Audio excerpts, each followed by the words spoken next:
If today is Friday, then the day after 363 days.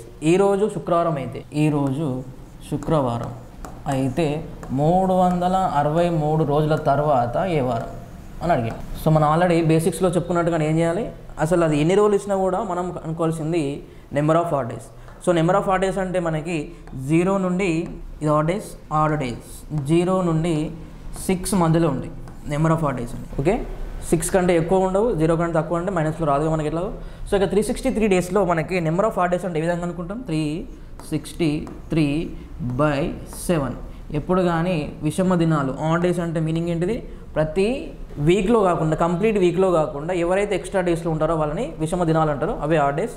ఇప్పుడు మనకి ఏంటంటే ఇక్కడ మనం 363ని 7తో భాగించినప్పుడు ఏదైతే శేషం వస్తుందో అదే మనకి విషమ దినాలు. ఎలా విధంగా ఇస్తాం, 7 ఎక్కం 7, 7 5ల 35, రిమైనింగ్ ఎంత 1, మళ్ళీ 7 ఎక్కం 7, రిమైండర్ ఎంత 6. ఈ 6 అనేది ఏంటిది, నెంబర్ ఆఫ్ ఆడ్ డేస్, విషమ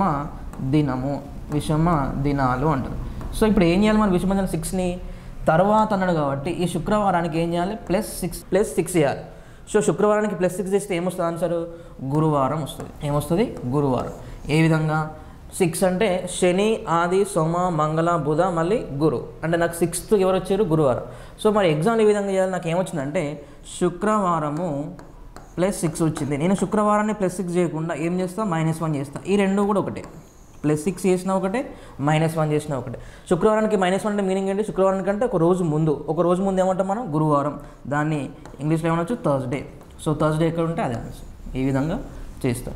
ఎన్ని రోజుల తర్వాత అంటే 6 రోజులు / 7. తర్వాత మనం అనుకోవాల్సింది విషమ దినాలు అంటే ఎన్ని వస్తే అని మనం తర్వాత అన్నాడు కాబట్టి యాడ్ చేస్తాం, ప్లస్ చేస్తాం. ఇక్కడ నేను ఏం చేసిన, +6 చేయడం కంటే -1 చేయడం బెటర్ అని చెప్పిన. ఎందుకంటే 6 లెక్క పెట్టడం కంటే 1 లెక్క పెట్టడం ఈజీ కదా. సో అది మనం ఇది గుర్తించాలి, 6 +6 చేయడం కంటే -1 అంటే నేను 6 రోజులు ముందుకు వెళ్ళడం కంటే ఒక రోజు వెనక్కి వెళ్ళడం ఈజీ అనమాట. So here is answer Thursday.